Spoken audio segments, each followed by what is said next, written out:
talk and rock radio where friends meet at the intersection of life, inspiration, and music. Here's your host, Rick Kern.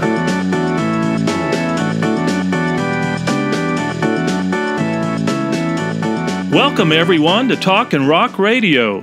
George Tomsco formed the influential rock band The Fireballs with several of his high school friends. The band became known for its instrumental recordings, which were very popular in the late 1950s and early 1960s. Many of the band's best-known songs were written by George, including Torquay in 1959 and Bulldog the following year. The instrumentals, with a strong focus on the electric guitar, became the inspiration for the surf guitar movement. When the Beatles became popular, according to George, it was the end for instrumental bands, so the Fireballs added a vocalist. The newly formed band, known as Jimmy Gilmer and the Fireballs, had a smash hit with their first single, Sugar Shack, in 1963. Today, George is busier than ever, and yes, he's still playing his hit songs. Welcome, my friend, George Tomsco. Well, thank you very much, Rick. Gosh, that's quite an intro. You know, maybe a little heavy. You know? Hey, man, you deserve it. After all these years of being the rock star you are, man, I am glad to give you that intro.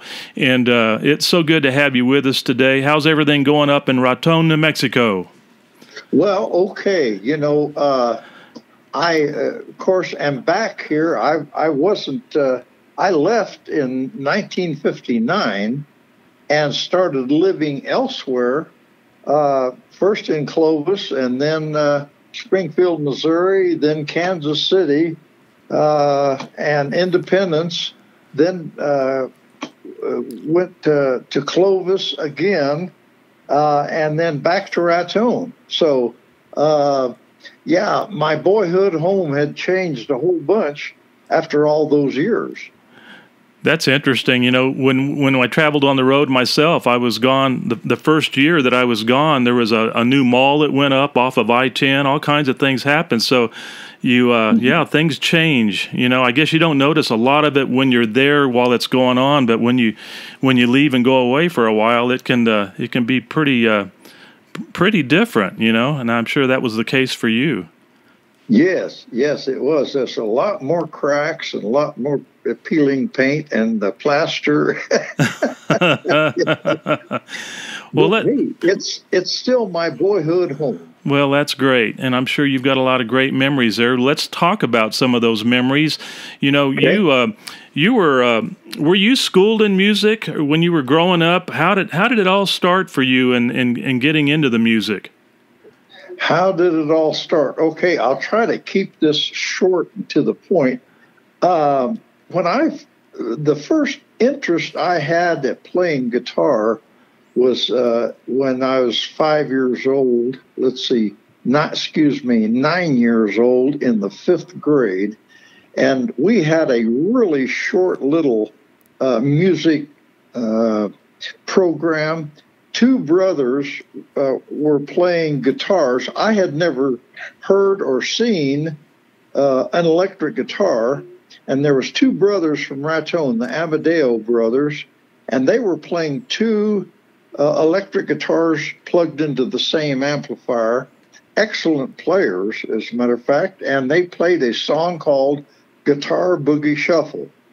Well, I just went nuts hearing that, and seeing these guys play guitars, the bug bit me. I mean, the guitar bug bit me, just something horrendous. I came home after school that day and told Mom that I wanted a guitar. Could I get a guitar? And so they did. They ordered one for me through the catalog. You know, back in those days, you had Montgomery Ward's and Sears. Right. And so... it was a Montgomery Ward catalog, and they ordered me a guitar. And as a matter of fact, I think it was like $4.98 or something. Oh, gosh. and it was, of course, was an acoustic, you know. Yeah. And it had the F design sound holes, not the round hole, but the music signature F design, right. And it was so I started. Of course, once I got the guitar, now what do I do with it? And so Mom made arrangements for me to start just learning, getting familiar with the guitar. As soon as I got the guitar, she inquired and found a railroader here in Raton that was a guitar and instrumental banjo player. And he started showing me and drawing chord charts for me just so I could learn how to play C, D, F, G, and all of that. Sure. So soon after I got the guitar, and soon after that music assembly, I was, had my hands on a guitar and was really serious about learning how to play that thing. So that same year, as a matter of fact, that same year, by the end of the school year, I was playing guitar enough to accompany myself and sing a little song called Chattanooga Shoeshine Boy. Uh-huh. And so I did my own assembly. A teacher in the 5th grade, Veda Martinez, asked me if I would sing a song for the class that year, and I did, and did Chattanooga Shoeshine Boy. So that was my first public appearance, scared to death, and but it was a wonderful experience. And then I was even more into it once I was able to perform for my school kids and get some applause. And when it was over, I wanted to keep going, Nothing like that acceptance, that feeling of being validated. It's pretty cool, isn't it? Yes, I loved it, And so then, of course, I was thinking early then, how do I get into music more? I just wanted more and more music, and maybe a little band or something. Was thinking along those lines. Sure. And that went on until I was 12 years old in 1952. So now I'm telling you, now you can figure out how old I am. And now that was in 1952 and not 1852. Okay. But my sister played accordion for a country band that was actually, they didn't call them country then, they called them Western music band. And it was Perry Turner and the Drifters here in Raton in 1952. They played on Saturday night. My sister played with them, the accordion. And one Saturday night, the rhythm guitar player got sick or something, or quit or whatever. And so my sister said, well, my brother can play rhythm guitar, So I went and auditioned with them and certainly got the job to play at least that one night at Frank's Bar at 12 years old in Yankee, New Mexico. And I played 4 hours and I made $2. There you go. I said, man, this is the life for me. Playing music and making money. Yeah, I mean, your passion and getting paid for it, nothing better than that, man. oh man, it was just great. So that really lit my fire there, and of course I just played guitar at home all the time, and first thing in the morning, last thing at night. That kind of thing for several years up until I was about 17, and then started thinking about, gosh, how can we get a little band going? Sure. And so maybe I'm too far ahead here. You have some other questions or something? No, you're right where I want you to be. Let's talk about these high school friends of yours and how you all came about. Going towards the Fireballs. Well, and actually what really kind of was the key to the band starting was I took chorus in let's see, well, yeah, in high school, one of my classes was chorus, and that's where I really met Stan Lark and Chuck Tharp. We all three of us were in chorus and learning to sing and harmonies and things like that. And so I asked Chuck one day, Chuck Tharp, he didn't play guitar, he was just a singer. I said, hey, you and I get together and I'll play guitar and you sing some songs, and let's learn some things together and do some things together, just for the music's sake, you know. So he said, okay. So we did.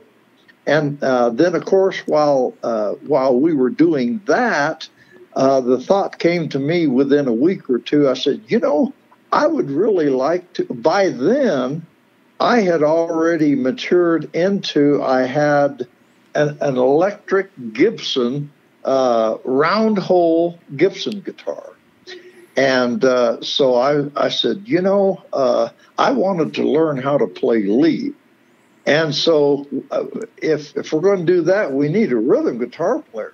So as a matter of fact, another person that was in chorus, and we didn't know at the time, he knew how to play rhythm. His name was Danny Trammell.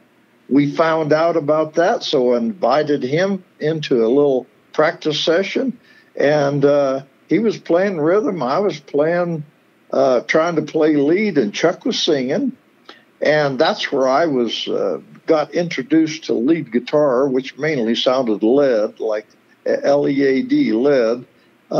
But then shortly after that, we decided that, boy, wouldn't it be great to have a drummer?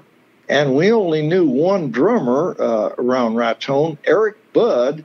He was already had played with Perry Turner and the Drifters after I had started with him, and so he come to a rehearsal session, and so that was four of us.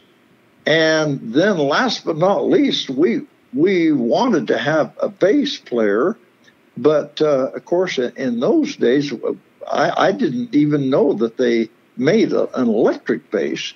But Stan that sang in chorus and knew how to play the stand-up acoustic bass. And he was real good at that. So we invited him to come and join in with a practice session, and he did. And boy, I mean, we had that little magic band sound, you know, and it was pretty amazing. By then, I had already seen and heard at one of the local clubs a fella by the name of Billy Gray, and he was a guitar player for Hank Thompson. Mm-hmm. And he was here on a personal gig with his band at a club. And, of course, I snuck in with my sister and was able to see him play. And I never forgot what a funny-looking guitar he had that was electric, and it sounded so good, and it was a Fender.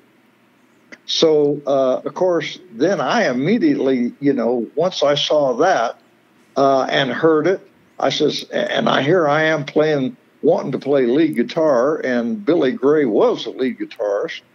And so that just set me on fire again. I took my acoustic Gibson and traded it then on over in Trinidad, Colorado at Hinkle's Music Store. That was the only place around this part of the country that could order or had an electric Fender in stock. And, of course, it was a Stratocaster. Cool. So that was the first electric guitar I had was a Stratocaster. Mm-hmm. I mean, solid body. Sure. The Gibson I had was an electric, but it was an acoustic electric. You know? Right. So that's when I got started with the Fender product, and of course that was during the time that this little band thing with all of us, the school buddies, got together, and we started trying to do Western songs that we knew, and that's when we finally wound up with coming up and learning the song Great Balls of Fire, and we joined this little expose at the Schuler Theater here in Raton, and we knew one rock and roll song. We wanted to do a rock and roll song because we wanted to be a rock and roll band, and we learned one song, which was Great Balls of Fire. And of course, we won the talent contest because we're the first band in Raton to play rock and roll, Great Balls of Fire. So that's where we got our name, the Fireballs. My father, his brother, being my uncle, Uncle Henry, and they had a service station. And of course, Henry and his family come to the show that night and heard us play and everything. The next day, he told my dad, he says, he says they ought to call their band the Fireballs because of the song that we did. And of course, my dad told me what Henry Tomsco had said, and I says, hey man, that sounds okay with me. Sounds like a pretty exciting name. So that's how the Fireballs got started. That's incredible. Ragged as could be, but full of vitality to press on and do something in the world with music. Sure. And we didn't have any idea, how do we get there from Raton, New Mexico? Well, that's pretty darn cool. I love the story. Did you write most of the songs when you guys were starting out, George, or how did that come about? Yeah, when we first started as a combo, Chuck and I started writing things together. He would sing. He would start with a vocal idea, and I would help him with some of the lyrics and help with some of the melody because he wasn't a guitar player. So I would, it was easier for me to help with the melody. Playing a guitar, and he leaned more towards the lyrics, so we had a pretty good match just getting started. Sure. And let's see, I think the very first song that he and I wrote was called "Let There Be Love." Uh-huh. And of course we recorded it later, but that was a long story in getting to that. But we started writing things together. I didn't really have any instrumentals that I wrote because I was concentrating on playing lead guitar for vocals. Mm-hmm. So I hadn't really started with a whole song that was a guitar song. You know what I mean? Sure. And that didn't happen until, of course, I graduated in 1958. January of 58 was when we did at the Schuler Theater, we did the talent show and won first place. And I was thinking, well, how do we get into the music business? Had no idea where you even start, where you even look, or whatever. And so by the end of the school year, for graduation in 58, I wasn't a brain, but I didn't mind working hard at homework and tried to do the best I could. I was the kind of person that liked to try to accomplish things. And so I had enough good grades that I won a scholarship to New Mexico Institute of Mining and Technology down in Socorro. they had a program that you could work a half a day and go to school a half a day, and it would take you 8 years, but you could work your way all the way through to a degree. Well, I really, when I graduated, I was right up to the bottom of my nose with, I didn't want any more school. I wanted to do something. I wanted to do something with my hands, and that was play music. Yeah. But I didn't know how to do that, so Mom and Dad had told me, they said, Grandpa left you some money for college, and said, but you know, son, we are sorry. When our washer and dryer went out and we had problems with one of the electric stoves and so forth and so on, they wound up spending the $750 that Grandpa left for me to go to college. And I can remember telling them, you spent it? And they said, yeah, son, we're really sorry. I said, I'm so glad you did, because I don't want to go to college. And they said, well, you better take advantage of this scholarship, because we don't have the money to send you to 1 day of school. You know, my dad worked in the service station. He and my uncle owned the service station, but it was hard work, and there wasn't a whole lot of income from it. But it was good. He was a very good provider, and provided a good home. And Mom and Dad were excellent parents, and we went to church on Sunday, the Catholic church on Sunday, and almost every Sunday. And that was an important thing to do, and we did. And so anyhow, I wound up going ahead and going down and signing up at the New Mexico Institute of Mining and Technology, and started that work a half day and go to school a half day. And I don't even know if I had a major in mind. Because I had my guitar down there at school. And as soon as all the classes were over and all that stuff, I was in the dorm playing guitar, you know. Talk about that. Talk about that moment that you shared with me the other day about the guy that walked by and you were playing some music. Tell everybody that story. That was pretty cool. Oh, okay, yeah. That was when I was down there. I had one of those great big 78 demo discs. Our high school teacher that taught band, Pat Chavis, he ordered a disc cutter. And what it would do was you'd put this blank vinyl thing on, and you put up a microphone in the room, and somebody could either talk or play music. And he had ordered that because he was playing back the band orchestra to the kids and trying to teach them what they needed to change, etc.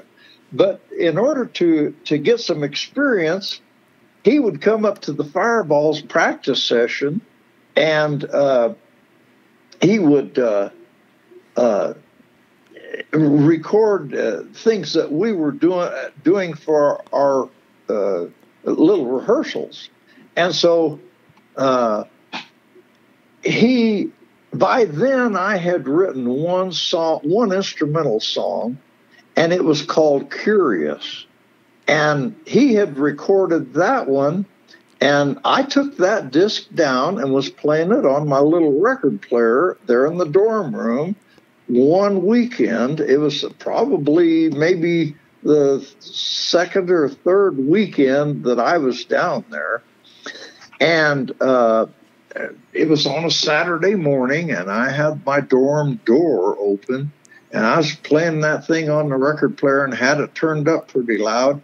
And then I noticed there was somebody standing at the door, kind of leaning up against the door and listening. And when it was over, he introduced himself as Chuck Townsend, and he says, "What's that?" And I says, oh, that's our little band in Raton called the Fireballs.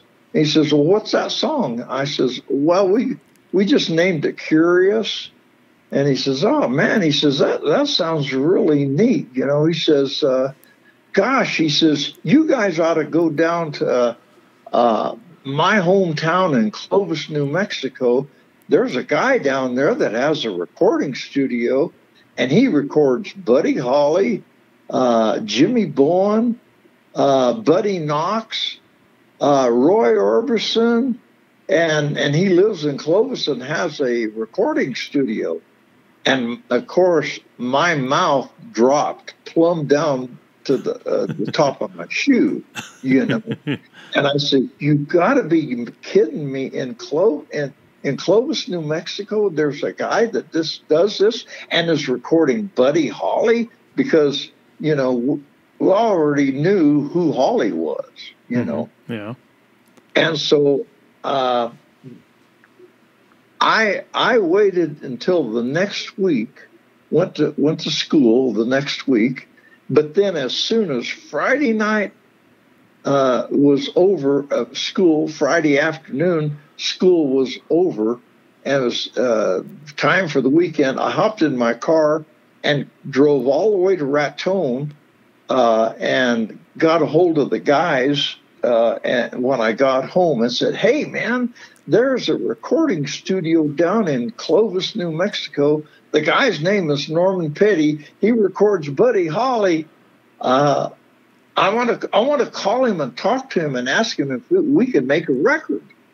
And so, you know, everybody was interested in that. And what's funny enough, at that time, my folks' home phone number was, get this, 829W. And what a crazy phone number, you know, 829W. And I think Stan Lark's home was 839J or something like that. Anyhow, we all had strange phone numbers that time. But I got on the phone, and if you wanted to make a long-distance phone call, you have to ask the operator for long distance. So I said, long distance, please. And she says, well, okay, 1 minute. And come back and said, okay, long distance. And I said, I want to make a call to Clovis, New Mexico, Norman Petty's studio. And she says, what's the number? And I said, I don't know. She says, okay, well, I'll have to find out. Hold on. And so she went off the line and then came back on, and a minute or two later, and says, okay. She said, that number is Tuxedo 37565. And I says, what? She says, Tuxedo 37565, I will ring it for you. And so I says, wow, okay.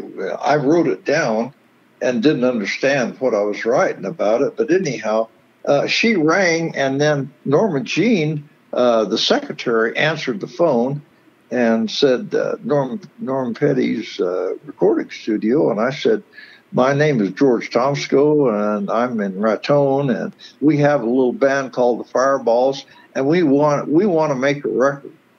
And so I says, how do we do that? And she said, well, you'll have to talk to Mr. Petty here. Just a minute. Hold on. And boy, my legs started shaking, you know. And then about just a half minute later, he gets on the phone and says hello. And I said the same thing. I says, you know, my name's George Tomsco. We got Fireballs, Raton, New Mexico. We want to make a record. And so he said, why don't you send me a demonstration tape of your band? Well, of course, we didn't have one. And the only thing we had was that acetate of Curious, right. You know, that Chuck Townsend had listened to down there. And I wasn't about to send that because the recording quality was really not very good, because Pat Chavis was just kind of learning how to run his machine. So I said, well, we don't have we don't have a tape machine. And so my mind was racing. I said, can we just come down and audition for you? Can we just play live for you? And he said, well, I guess you could do that. And then I lied to him. I said, well, we're going to be down in that area in about 2 weeks, and we're going to be playing some clubs around there. And could we let's see, 2 weeks from Sunday, because we'll be playing Friday night or Saturday night or both or whatever. And I said, could we audition for you on a Sunday in 2 weeks? And he said, well, let me see. And then he looked at his calendar. He says, well, I guess that'd be all right. And I says, well, what time would we have to be? Where? And he said, well, you could come by the studio here. He said, can you be here at 1 o'clock on Sunday, 2 weeks from today? And I says, yeah, we can do that. So did you have to take all your own equipment, or did you use the stuff in the studio there? Pardon? Did you take your own equipment, or did you get to use the equipment there in the studio? Oh, no. They didn't. There was no studio equipment in those days. Ah, okay. The only equipment that was there was the microphones and tape machines. They had a piano, and that was it. A piano, microphones, and of course the tape machines in the control room. Okay. There was if you were going to record, you had to have your own stuff. Sure. Yeah, back in those days.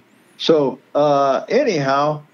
So let's see. All right. So I hung up the phone. Man, I was all excited, and I called the guys, and I didn't even check with any of them because Eric was he had a job as a draftsman for Elko Metal Products here in Raton. I mean, he had an 8 to 5 job, and here I was. I committed this to an audition in Norm Petty's and in 2 weeks and all that, and we didn't have the money to get down there.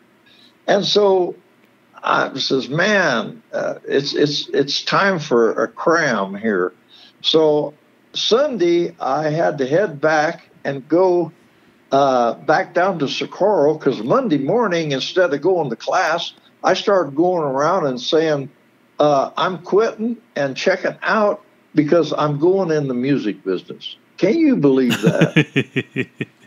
I mean, we hadn't even auditioned yet and didn't have any of the details together. But I was quitting my classes and saying I'm going in the music business. So by the end of Monday, I had checked out all my classes. By Tuesday, I had my stuff packed and came home like by Wednesday that week. And man, I mean, tell you, my folks were upset with me. And that's when Dad said, well, son, congratulations on coming back home.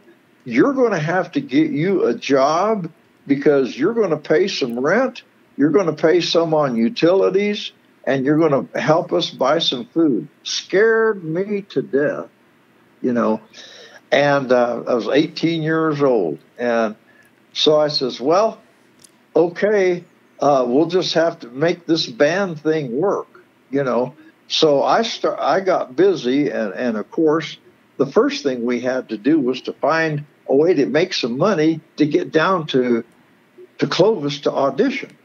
So I started asking questions about the clubs around here in Raton's and the surrounding area. And there was one club in Roy, New Mexico called Ragoni's Bar in Roy, New Mexico, because that was on the road to Clovis if you used the back roads. So I called in and I said, in 2 weeks on Saturday night, I said, who do you have anybody playing at your place in Ragoni's? He says, no, we don't have a band book. And I said, well, my band is called the Fireballs, and he had heard of us. just because of how news travels, you know. Mm-hmm. And so I said, we're looking for a place to play on the way to Clovis. Could we play at your place Saturday night in 2 weeks? And he says, well, I guess so. I said, how much do you pay? He says, we don't pay bands. He says, we charge $1 a person at the door, and that's the money that pays the band. He says, we make our money off of selling the drinks. Oh, okay. Well, okay, I guess we better book that. We better have that, you know. So the only thing, I hung up the phone, and us guys got together and says, we better make up a bunch of just paper posters and go down and spread them all around Springer and Cimarron, and take some to Roy, to the service stations, to the restaurants, and all this stuff.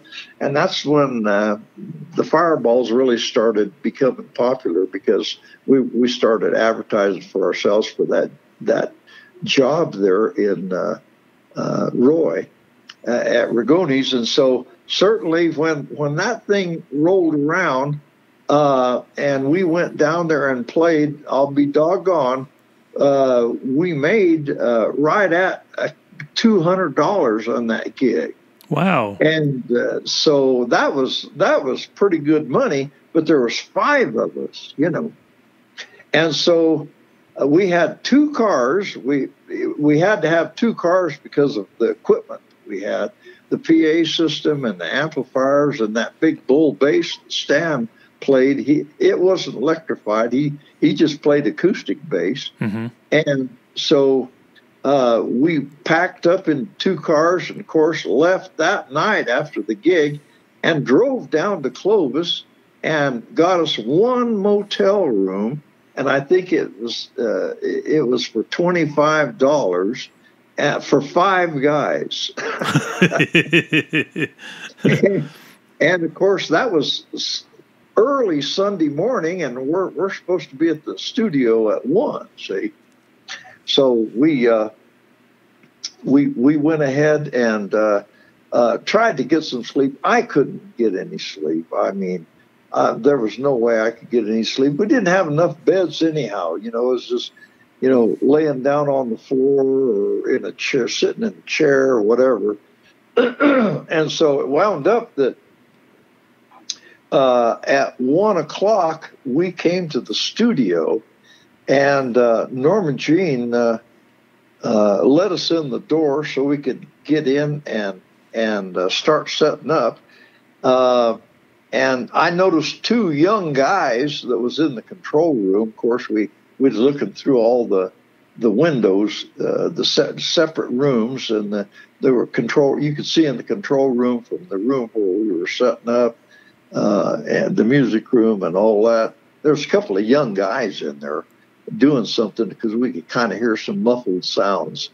And so Norma Jean says, yeah, she says, are you going to do some rehearsing? Says, yeah, we're going to, we've got to get warmed up and stuff. So we did that. We started, and it was about, 2 o'clock, maybe it was a little bit after 2 o'clock.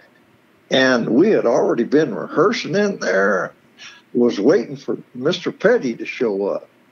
And so finally, I asked I put my guitar down, found the secretary, and I said, she was in one of the side rooms there, and I said, where's Mr. Petty? We're supposed to audition for him.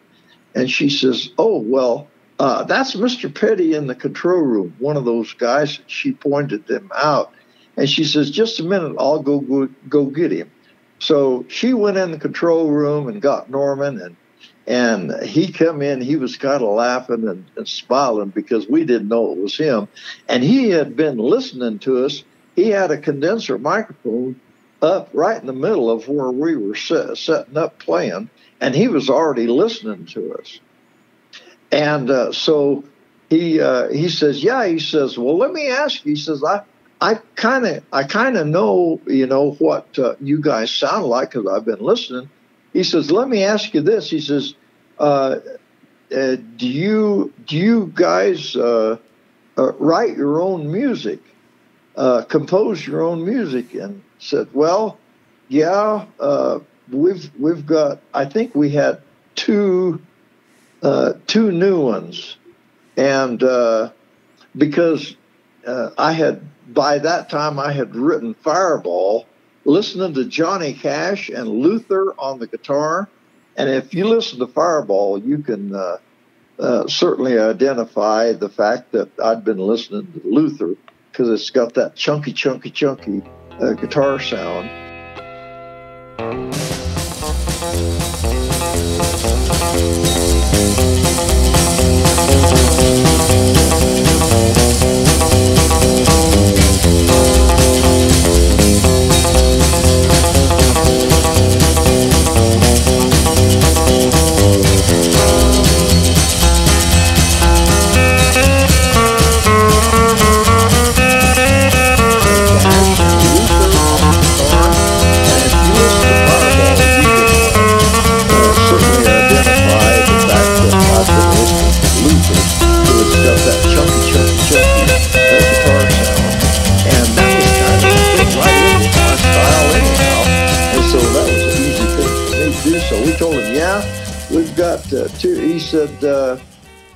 He said, did you play them? And we said, yeah, we did. He said, well, I've heard them. He says, but play them again for me.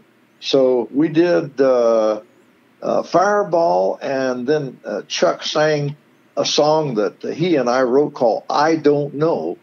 And so we played them, and he says, okay. He said, well, who's your publisher? I says, publisher? What's that? He said, well, if you're going to record, your music has to be published. You know, you have to have copyright on it, get sheet music, and it has to be published. And says, well, I don't know anything about that. We don't, we have no idea about whatever you're talking about. And he says, well, let me ask you this. He says, if you were going to record, he said, would you let me publish your music? And about that time, the phone rang. Norman Jean came in and says, Norman, you need to take this call.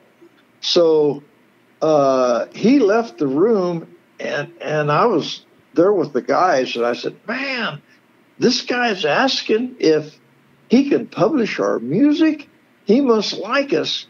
And I don't know what that means, but man, we better stick with this thing, And so he finally came back in the room, and he says, where were we? Oh yeah, about publishing. He said,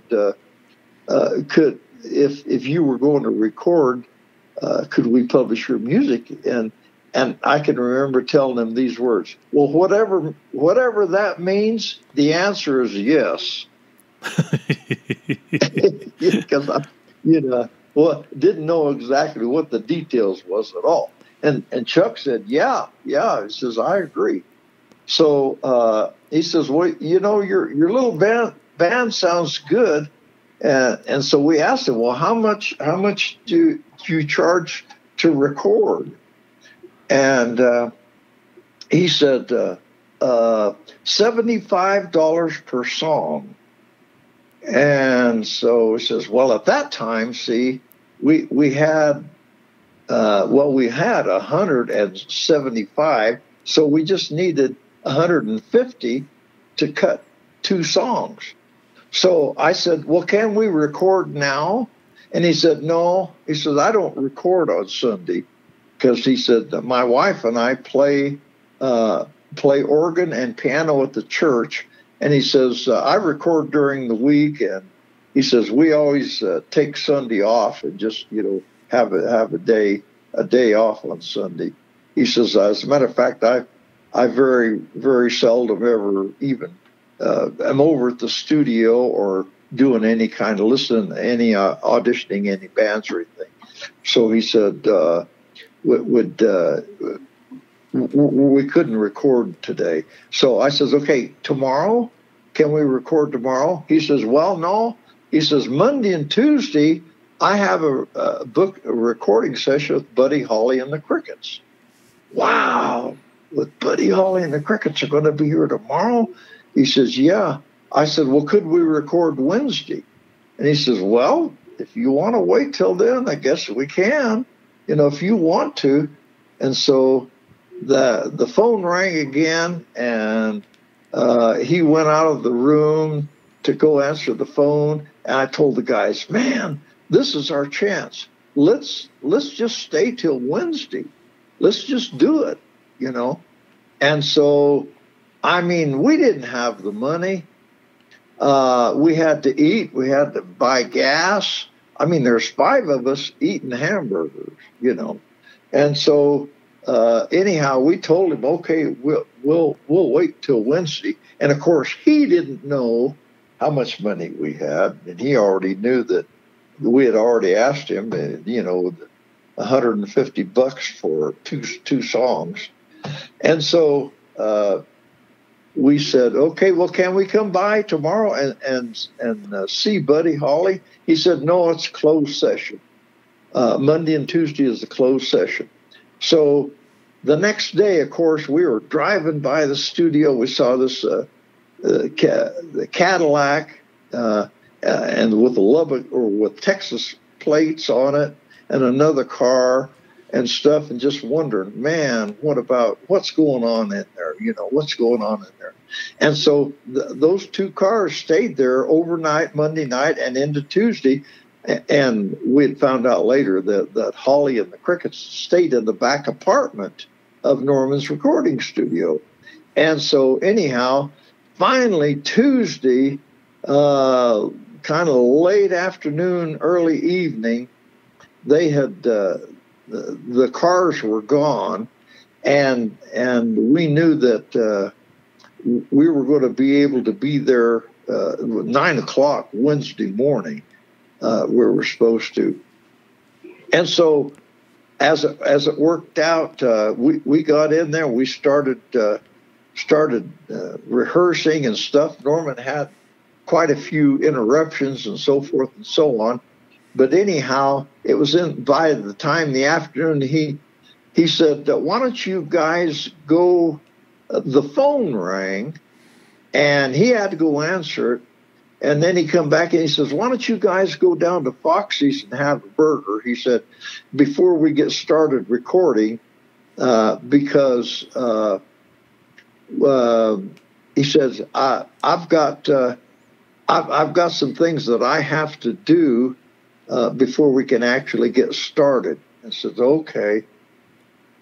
So we went down to Fox's. We came back, and I said, you know what? I better tell him, because we had just eaten and stuff, and we spent, I guess, $25 a night at the motel. We didn't have near enough money to pay him for the session. So we got back, and so I said, you know what? Here's the problem. We don't have the money to pay you for all the recording that we're going to do.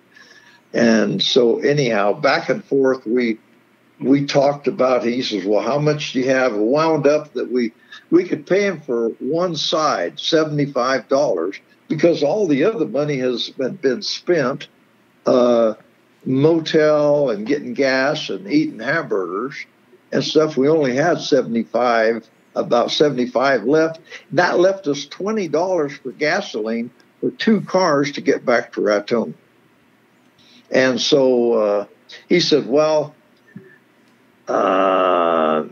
he says, since I've already booked the time, let's go ahead. But he says, I want you to understand something. Until I get the other $75, he says, I'm not going to try to do anything with your recording tape. He said, I'm going to be going to New York, and I would like to take it, but I have to have the tapes paid for. And so it says, okay, well, let's go ahead, and if you'll record us, we'll go ahead and do it. So that's exactly what we did. We wound up, and the song that we had recorded, of course, was Fireball and I Don't Know. And we left after the session, came right home, and the next weekend we booked a job in Springer, New Mexico, and the gig, of course, was like $1 a person there for that one too, and we made $80 for that gig.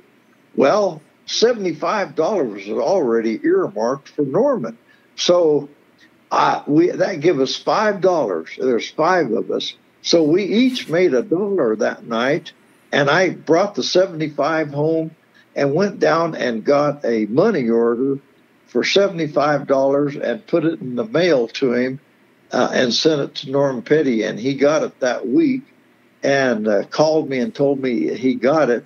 And he said, so I will be taking your tape to New York and see if anybody is interested, see if there's any labels interested in it. And, of course, when he did go to New York, he did place it with Cap Records, which was our first official recording release, KAPP, Cap Records, Fireball, and I Don't Know. Whew, and that's a long story.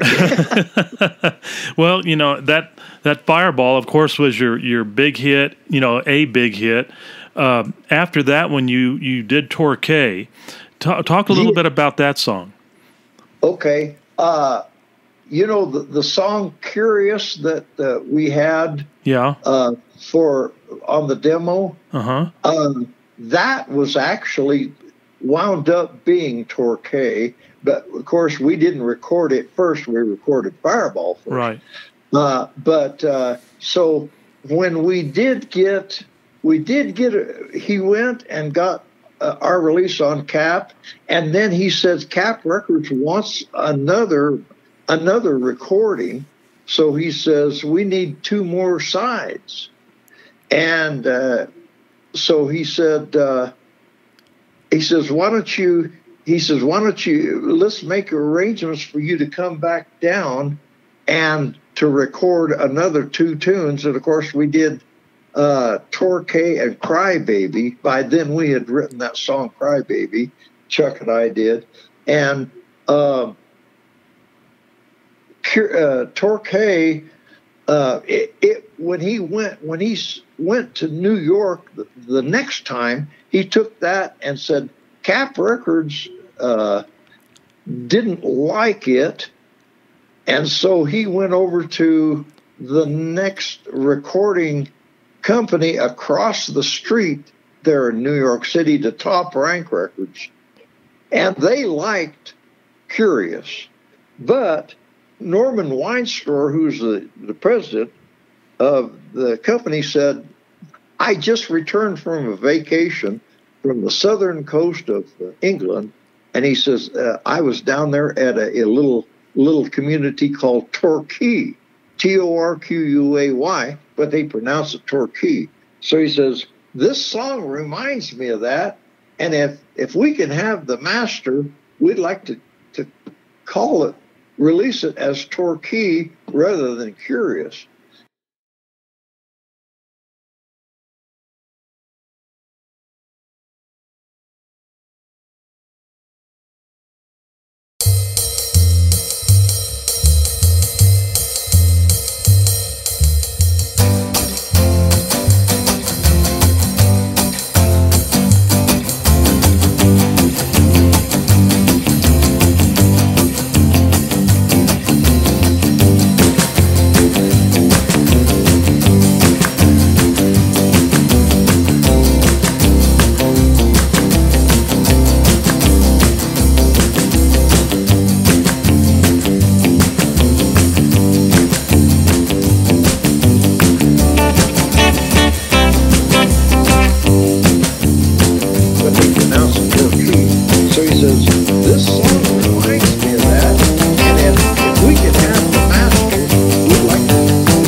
They're with a different record company, Top Rank. He really likes it, wants to release it.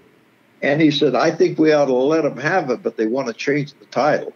I says, what do you think, Norm? He says, I think we ought to do it.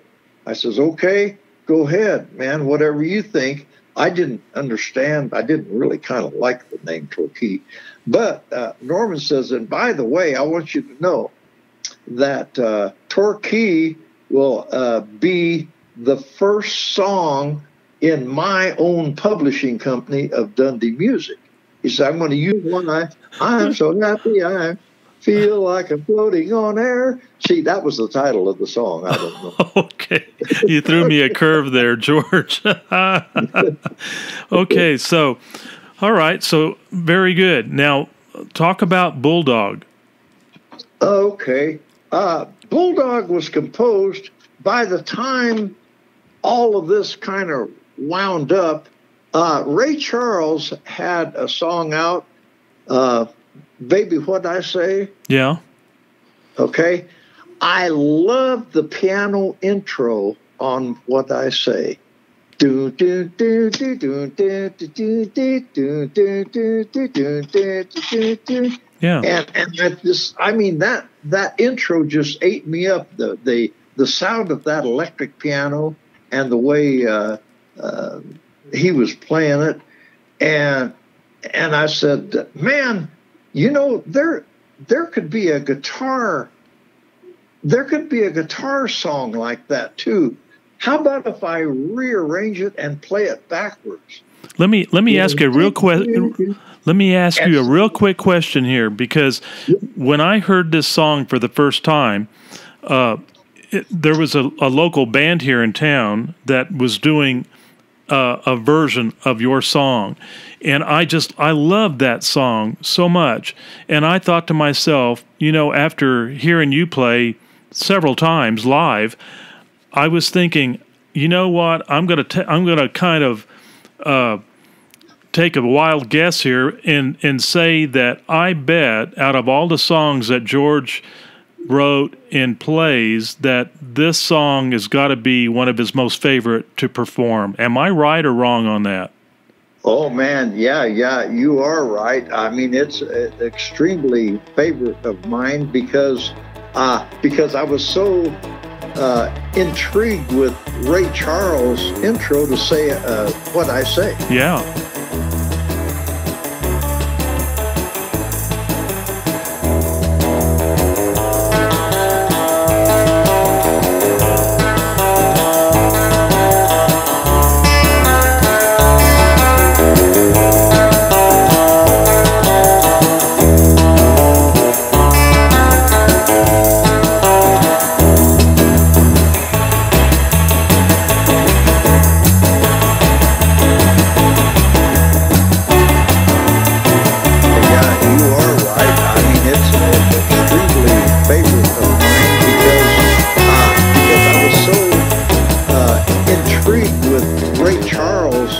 To say What I Say. Yeah. You know, and then here's the nice thing about it.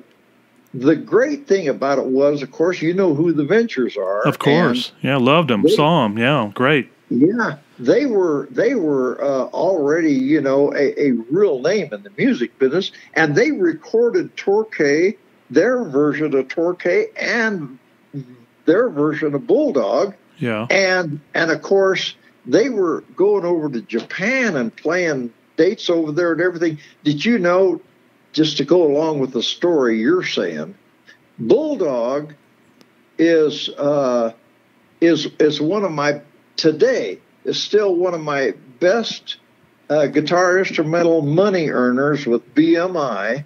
And many times it showed up as the biggest bulk of the money is coming from Japan, from the Ventures, their recording of Bulldog. Wow. Isn't that something? That is really something. I was upset at first that they even copied our music, but boy, when the checks started coming in, I sure changed my mind about that. Certainly, man. I can appreciate that one. Wow. Yeah. Yeah. I love that. Well, I'm going to ask you... and getting started and all of that, but the important thing was during that first music time, Well, let's say when Bulldog happened, actually, after Torquay, Norman called me and said, hey, he said, would you guys like to be able to be, would you come down here and be the recording studio band for artists that don't have a band and want to come in here and make records and sing for singers that don't have a band, you know?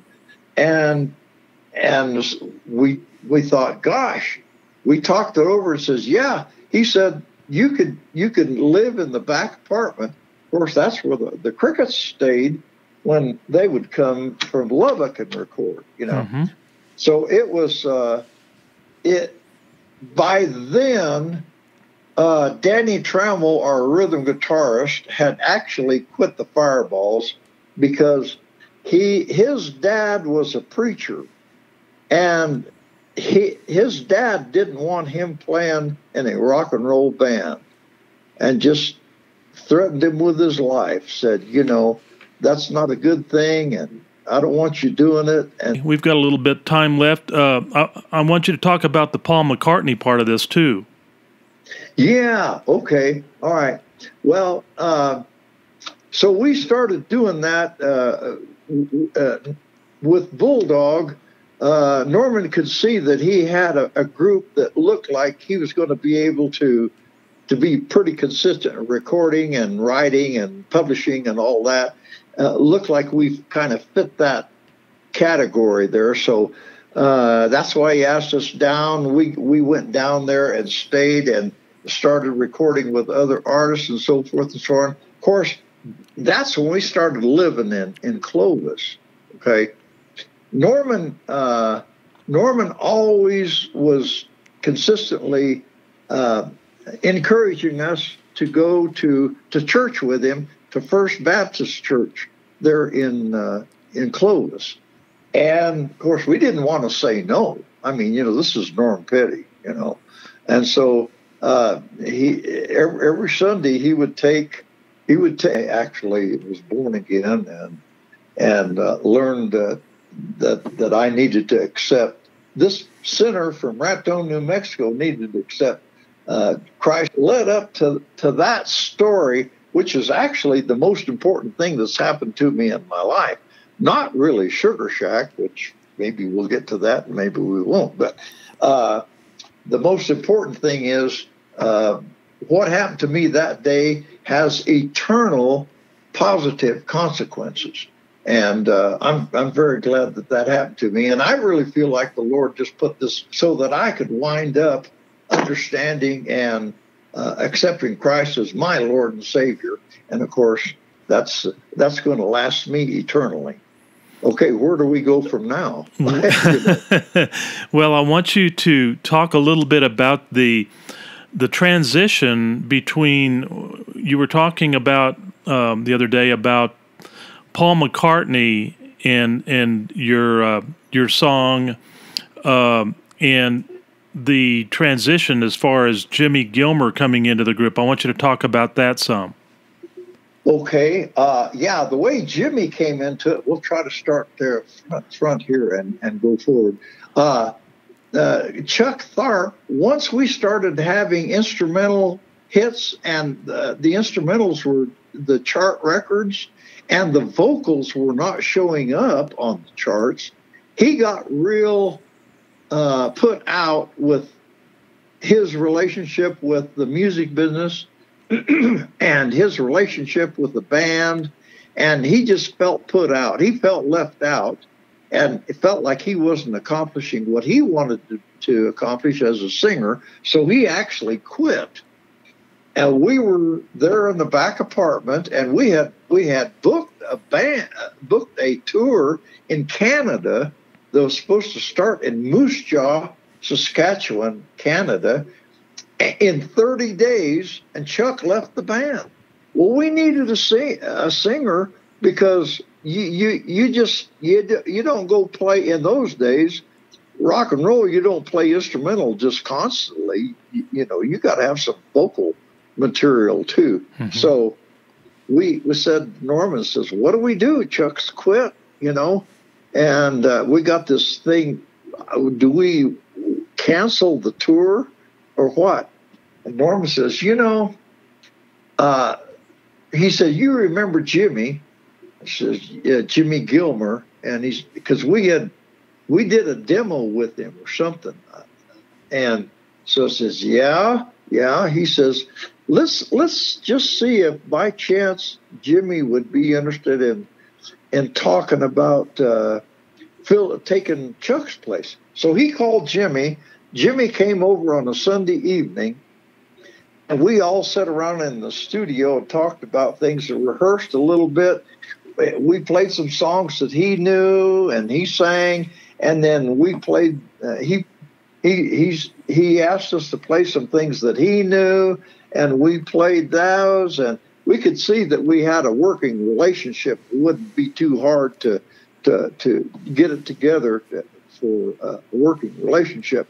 So he says, well, let me go home and talk to my folks and stuff. And so he went home and that Sunday evening and came back Tuesday with all of his clothes and stuff, moved in back apartment and with us. And so we started working together, and we went on that tour. And then after that tour, and of course, Jimmy was part of the band, then we came back, and I don't know exactly, it was late 62 or 63, maybe late 62 when we recorded Sugar Shack. It's hard to, but we had no idea that was going to be such a good song. Keith McCormick had brought it over from Plainview to give to Norman, to his publishing company, and saying, if this song gets recorded, you know, here's a song, can you submit to bands or singers or whatever? And Norman liked Sugar Shack and suggested that we record it, and we did.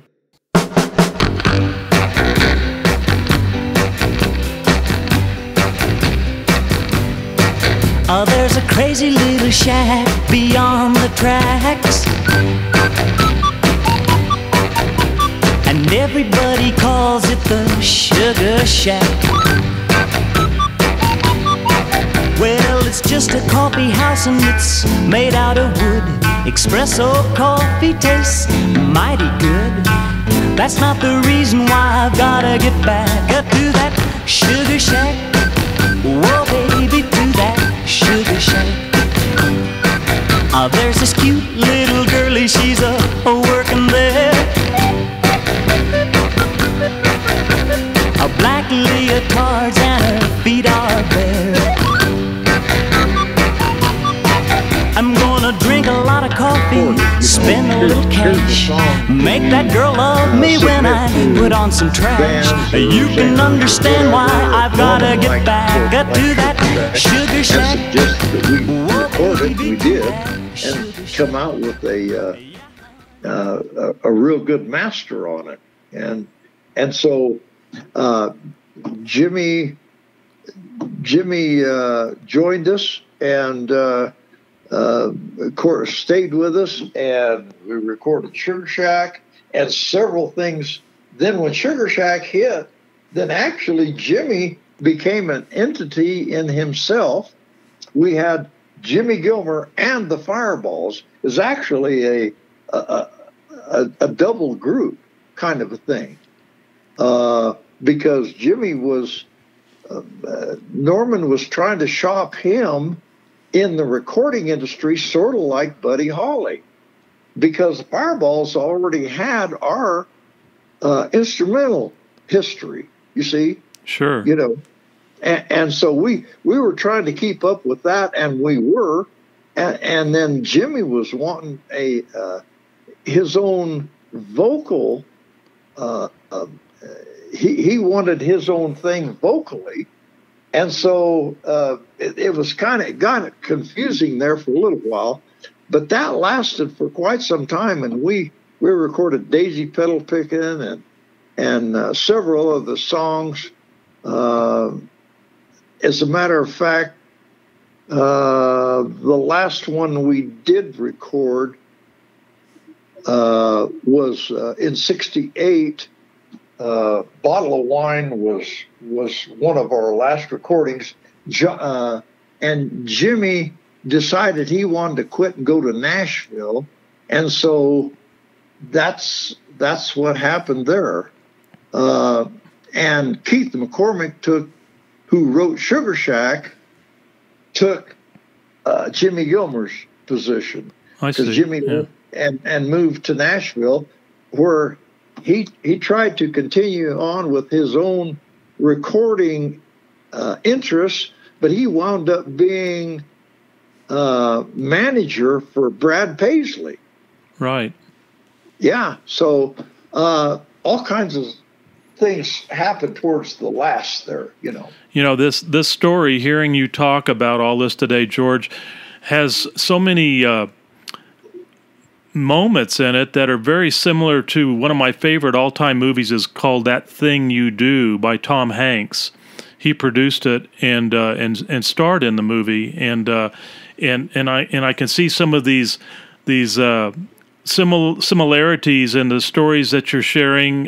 You know, when my band was on the road, we had very similar things that happened, especially when we were trying to promote music and everything. It's all incredible how our stories kind of move in and out with similarity in the transition of how, when you first start, and how it progresses along, and how it ends up. It all has a lot of common elements in it. It's very, very interesting. One of the most special, you know, the special times that I remember having with you. Well, of course, I first saw you here in El Paso at the Lancers Club when you played here, and then of course I saw you at Mountain Annie's in Ruidoso. But I think one of my most prized moments of sharing the dais with you was when we did the tribute to Norman Petty and Vi Petty in their studios at the Museum of the Horse in New Mexico. That was in 2008 when we did that, and it was so much fun meeting Peggy Sue Guerin, you know, who was, you know, part of Buddy Holly's life. You know, they went to school together and everything there in Lubbock. And married to the drummer. Of the Crickets. Yeah, Jerry Allison. Yeah, and it's a great story, and we got to become really good friends with Peggy Sue, and I met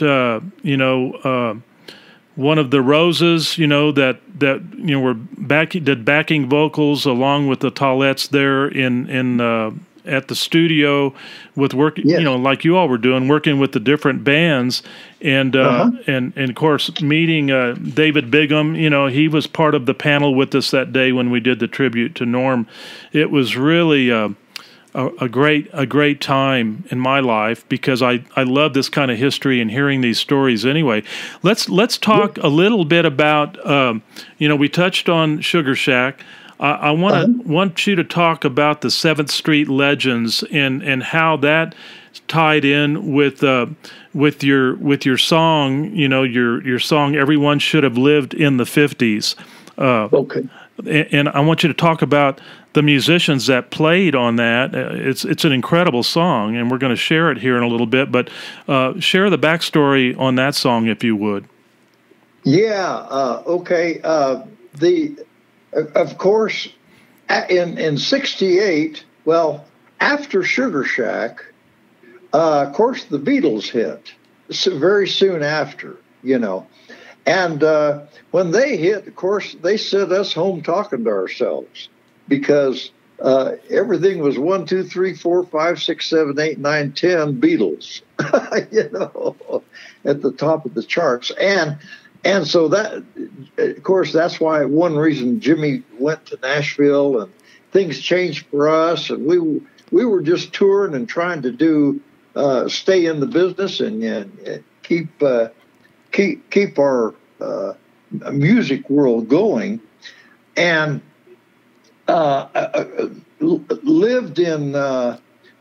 moved from Clovis to Springfield, Missouri, to Kansas City, to Independence, and of course while I was in Kansas City, I did record at Chuck Chapman's studio, and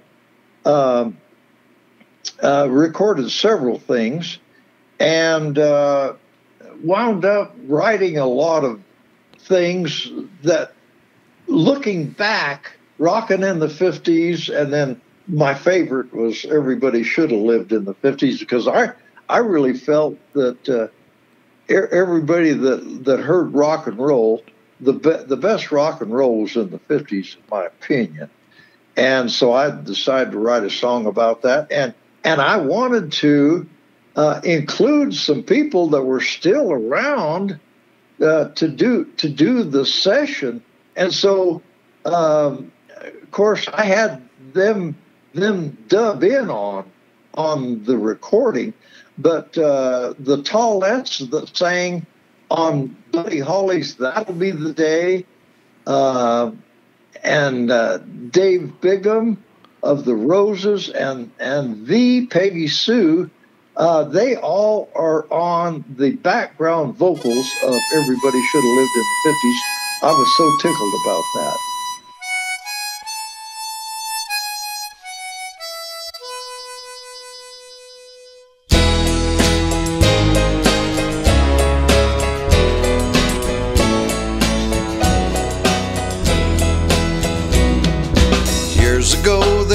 A special time.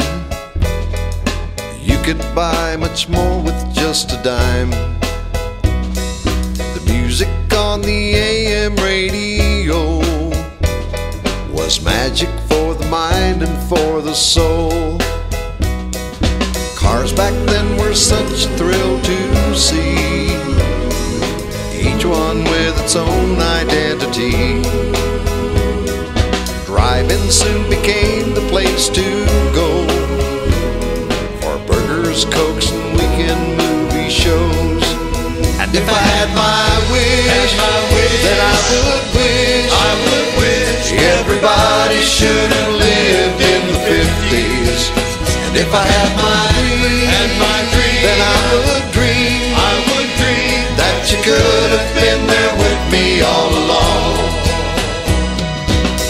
Was home when I'd get out of school, and Dad worked late past supper as a rule. Life was hard but easier back then. The neighbors across the way were lifelong friends. Respect was something everybody had.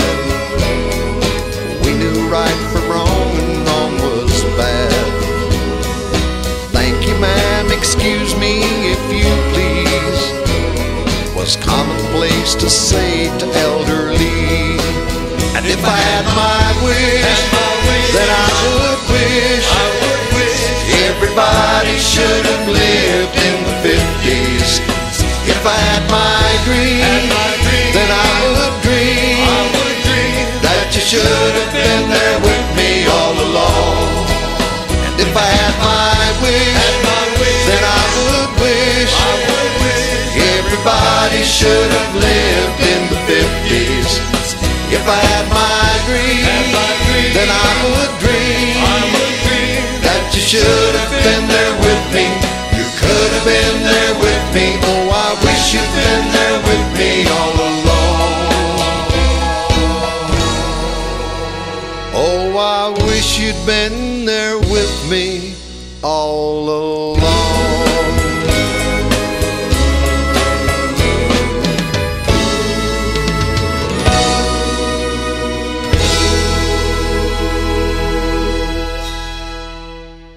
Of course, it's on CD Baby now, too. You know, that whole album, Rockin' in the 50s, with that song and several other songs that were recorded after we left the Norm Petty studio and after Jimmy quit and all that. We kind of went our own separate ways and did some other recording, and all of that is available through CD Baby now.